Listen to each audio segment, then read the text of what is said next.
বন্ধুরা বরবটি খেতে পছন্দ করে না?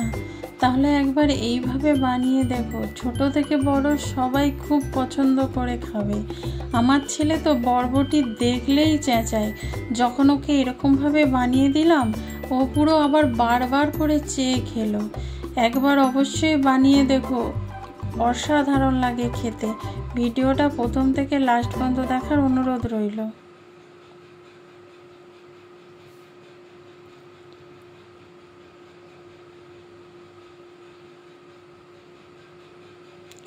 এখানে আমি বরবটি কেটে পরিষ্কার করে নিয়েছি।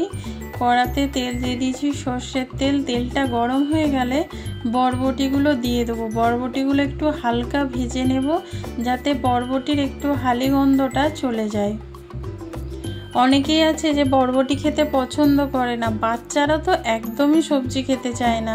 এইভাবে যদি বানিয়ে দেওয়া যায়, ছোট থেকে বড় সবাই কিন্তু বারবার করে চেয়ে চেয়ে খাবে।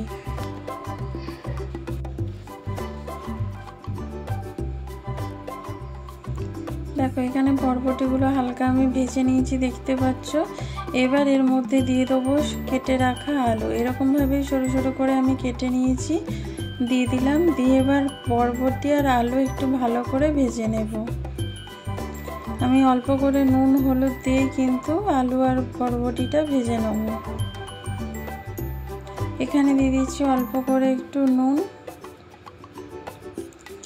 তারপরে দিয়ে দেবো অল্প করে একটু হলুদ। দিয়ে আমি বরবটি আর আলুটা লাল লাল করে ভেজে নেব।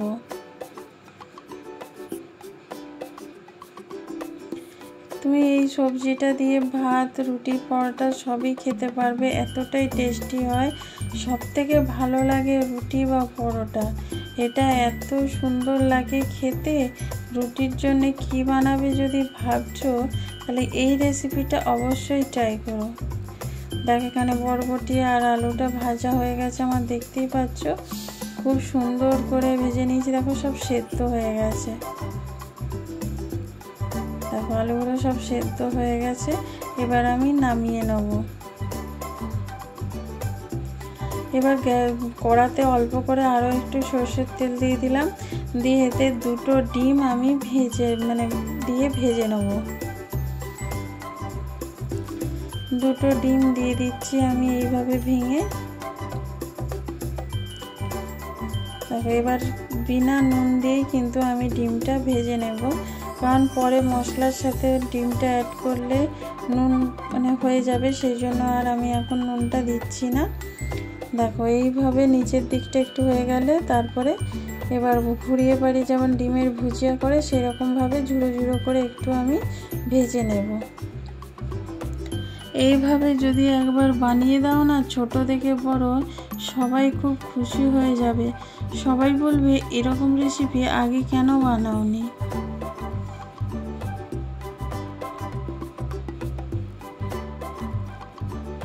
ডিমটা ভেজে নামিয়ে নিয়েছি। আবার একটু তেল দিয়ে এবার দিয়ে দিচ্ছি এর মধ্যে রসুন কুচি। বেশ কিছুটা রসুন কুচি দিয়ে দিলাম। রসুন কুচিটা একটু হালকা ভেজে নিতে হবে। ভাজা হয়ে গেলে তারপরে দিয়ে দেবো আমি পেঁয়াজ কুচি। এখানে পেঁয়াজটা একটু বেশি করে দিতে হবে, সেজন্য দুটো পেঁয়াজ আমি অ্যাড করেছি। এখানে পেঁয়াজটা একটু বেশি করে দিলে তবে কিন্তু খেতে ভালো লাগবে, সেই জন্য আমি দুটো পেঁয়াজ কুচি এখানে নিয়ে নিয়েছি। পেঁয়াজটা এবার লাল লাল করে একটু ভেজে নেব। পেঁয়াজ আর রসুনটা একটু লাল লাল করে ভেজে নিতে হবে। একদম যে ভেজে লাল নরম সেরকম করে দিলে হবে না, একটু লালচে ভাব করলেই কিন্তু হবে। এখানে দেখতে পাচ্ছ পেঁয়াজটা হালকা ভাজা হয়ে গেছে। এবার দিয়ে দিচ্ছি এর মধ্যে একটা টমেটো কুচি আর কাঁচা লঙ্কা কুচি। ঝালটা কিন্তু তোমরা তোমাদের পছন্দ মতো দেখে নেবে। আমি এখানে 3টে কাঁচা লঙ্কা দিয়েছি। দেখো, এবার সব কিছু একসঙ্গে খুব সুন্দর করে ভেজে নেব, যাতে টমেটোগুলো একটু নরম হয়ে যায়। দেখো, এবার এর মধ্যে দিয়ে দিচ্ছি কিছু মশলা, স্বাদ মতো নুন। প্রথমে যেহেতু ভাজাতে নুন দিয়েছি, নুনটা একটু দেখে দেবে। তারপরে দিয়ে দিচ্ছি পরিমাণ মতো হলুদ গুঁড়ো। তারপরে দিয়ে দিচ্ছি অল্প করে একটু কাশ্মীরি লঙ্কার গুঁড়ো, এটা জাস্ট কালারের জন্য, তোমরা নাও দিতে পারো। আর আমি এখানে ঝাল লঙ্কার গুঁড়ো ব্যবহার করব না, তাহলে খুব ঝাল হয়ে যাবে। এবার সব মশলার সাথে সব কিছু একটু ভালো করে ভেজে নিচ্ছি। আর দেখো টমেটোগুলো একদম নরম হয়ে গেছে। এবার পেঁয়াজের সাথে মশলাগুলো একটু ভালো করে ভেজে নিলেই হবে, যাতে গুঁড়ো মশলার কাঁচা গন্ধটা চলে যায়। দেখো এখানে দেখতে পাচ্ছ মশলাটা খুব সুন্দর করে ভাজা হয়ে গেছে, একদম টমেটোগুলোও নরম হয়ে গেছে, পেঁয়াজগুলোও নরম হয়ে গেছে। এবার দিয়ে দেবো ভেজে রাখা আলু, বরবটি, ডিম সব কিছু একসঙ্গে দেখো ভেজে রেখেছিলাম, সেটাই এখানে দিয়ে দেবো। দিয়ে এবার ভালো করে লো আঁচে সময় ধরে কিন্তু এবার ভাজা করে নিতে হবে। আমি কিন্তু জল দিয়ে একদম সেই তরকারি করব না, আমি কিন্তু এটা ভাজা বানাচ্ছি, বরবটি, আলু, ডিম দিয়ে ভাজা। এটা তোমরা রুটি, ভাত, পরোটা যে কোনো জিনিসের সাথে কিন্তু খেতে অসাধারণ লাগে। দেখো সময় ধরে একটু লো আঁচে এটা খুব সুন্দর করে আমি কিন্তু মশলার সাথে ভালো করে মিশিয়ে এইভাবেই আমি ভাজাটা করে নেব।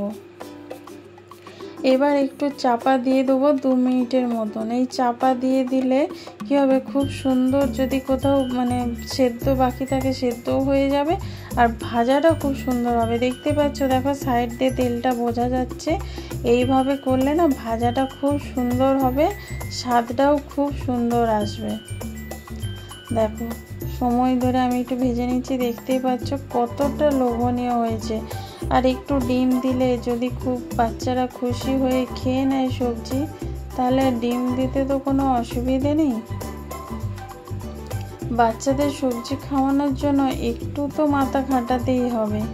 দেখো আলু কিন্তু একদম পারফেক্ট সব সেদ্ধ হয়ে গেছে। এবার দিয়ে দেবো বেশ কিছুটা ধনে পাতা। ধনে পাতাটা হচ্ছে আপনাদের অপশনাল, তো আপনারা দিতেও পারেন নাও পারেন, যদি কেউ না পছন্দ করে দেওয়ার দরকার নেই। তবে এটা দিয়ে ভালো করে মিশিয়ে ভাজাটা নামালে ভাজার স্বাদটা বা গন্ধ একদম আলাদা রকম গন্ধ হবে একদম। এই ধনে পাতাটা দিয়ে এরকমভাবে মিশিয়ে নামালে সেন্ট বলে বোঝানো যাবে না, না বানালে। অবশ্যই একবার বানিয়ে দেখো, কেমন লাগলো প্লিজ কমেন্ট করে কিন্তু জানাতে ভুলো না। একদম পুরো পারফেক্ট আমার ভাজা হয়ে গেছে, একদম তেল ছেড়ে দিয়েছে, দেখতেই পাচ্ছ সব কিছু একদম মাখো মাখো হয়ে গেছে। এবার আমি নামিয়ে নেব। এইভাবে যদি রুটির সাথে তোমরা বানিয়ে দাও, নিমিষের মধ্যে শেষ হয়ে যাবে এই বরবটির রেসিপি।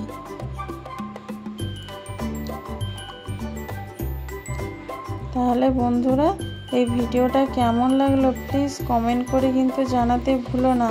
আর যারা ফেসবুক থেকে দেখছো প্লিজ তারা পেজটা ফলো করে দিও। আর যারা ইউটিউব থেকে দেখছো আমার চ্যানেলটা সাবস্ক্রাইব করে বেল আইকনটা ক্লিক করে দিও, যাতে আমি নতুন নতুন ভিডিও ছাড়লে সবার আগে তোমাদের কাছে পৌঁছে যায়। আর কালকে আবার দেখা হবে নতুন একটা ভিডিও নিয়ে।